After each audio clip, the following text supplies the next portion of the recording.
Olá, seja bem-vindo a mais uma edição deste podcast. O meu nome é Marcel Cardoso e estamos de volta. Lembrando que você pode ouvir esta e outras edições deste podcast nas principais plataformas Spotify, Deezer, Google Podcasts, Apple Podcasts, no YouTube, etc e tal. O link está na descrição deste áudio ou também nas minhas redes sociais, Twitter e Instagram, no @área do Marcel. Sem mais delongas, vamos nessa.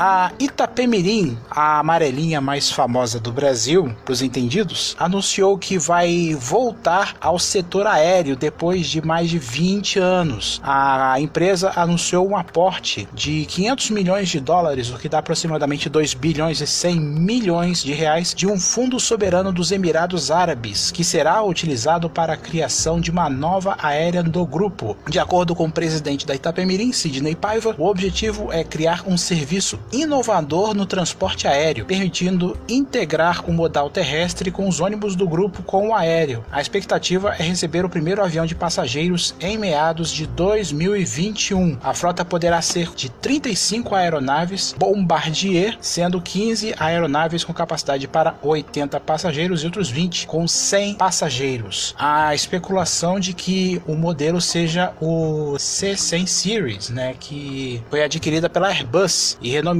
como Airbus A220, especificamente o Airbus A220-300. A Itapemirim, na década de 90, tinha uma empresa aérea voltada para cargas, que era a Itapemirim Cargo, com uma frota de 727. Não é a primeira vez que uma empresa de ônibus investe em uma companhia aérea. O grupo Caprioli e o grupo Águia Branca já foram proprietários da Trip, linhas aéreas, que depois foi vendida para a Azul Linhas Aéreas. Pelo que consta, não houve nenhuma parceria complementar entre os dois grupos, no que tange a complementação de transporte de passageiros por ônibus e por aviões em qualquer uma dessas empresas aí em parceria com a Trip. Mas a ideia da Itapemirim é justamente essa. A Itapemirim está saindo de um processo de recuperação judicial bem sucedido, em que parte das linhas foi vendida teoricamente, para Caiçara. Caiçara, que também é do grupo Itapemirim. A Itapemirim é a maior empresa de ônibus do Brasil e opera para praticamente todas as regiões. É a segunda empresa que anuncia que vai entrar no mercado doméstico brasileiro em 2020. Eu já falei em edições anteriores que a Air Nostrum, que pertence ao grupo IAG, que controla a Ibéria, anunciou que no segundo semestre vai começar já as tratativas para operações comerciais domésticas aqui no Brasil. E só um detalhe, as pessoas estão surpresas com essa notícia, de que a Itapemirim foi nos Emirados Árabes para buscar esse aporte. Tem uma explicação para isso. Recentemente, o governo do estado de São Paulo esteve nos Emirados Árabes para abrir um escritório em Dubai. E o presidente da Itapemirim foi nessa missão junto com o governador. E foi a partir daí que esse aporte bilionário em modos reais foi obtido pela empresa. É esperar para ver. Agora eu quero fazer um teste para você, um teste para os seus ouvidos. Por acaso você se acostumaria com esta música na televisão?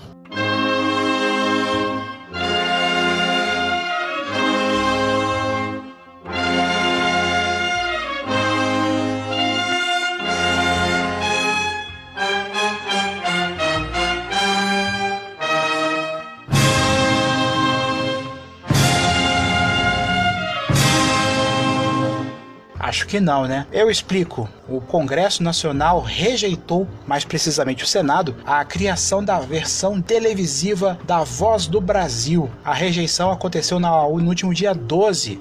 O projeto de lei da senadora Soraya Tronic, do PSL, previa a criação de uma espécie de Voz do Brasil na televisão. Os senadores acompanharam a relatora do caso, a senadora Elisiane Gama, do PPS do Maranhão. O projeto tentava criar um horário para que as TVs fossem obrigadas a transmitir notícias oficiais do governo federal. No caso, seria a alteração do Código Brasileiro de Telecomunicações, que data de 1962, que estabelece a obrigatoriedade da retransmissão diária de informações oficiais dos poderes da República pelos canais de televisão aberta. O projeto determinava que as emissoras de radiodifusão de sons e imagens e de retransmissão de televisão são obrigadas a retransmitir diariamente, entre as 19 e as 22 horas, programa oficial de finalidade informativa dos poderes da República pelo período de 18 minutos ininterruptos. O projeto acabou que ele foi rejeitado por unanimidade. Aí, depois que isso aconteceu, eu fui dar uma pesquisada no perfil dessa senadora. Ninguém foi lá criticar a senadora por causa desse projeto de lei aí que foi rejeitado, né?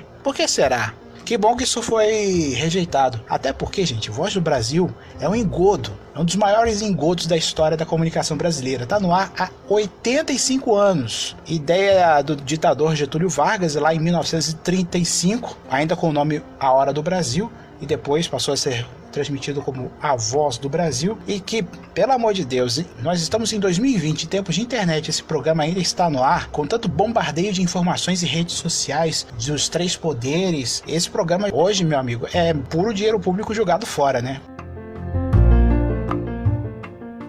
Siga-me nas redes sociais, @Área do Marcel no Instagram e no Twitter. E lembrando que, a partir de março, as edições do podcast irão ao ar nos dias 10, 20 e 30 de cada mês, exceto no mês de fevereiro, né? Por motivos óbvios. Preciso falar aqui? Acho que não, né? Muito obrigado pela sua audiência e a gente se fala no próximo episódio. Até lá!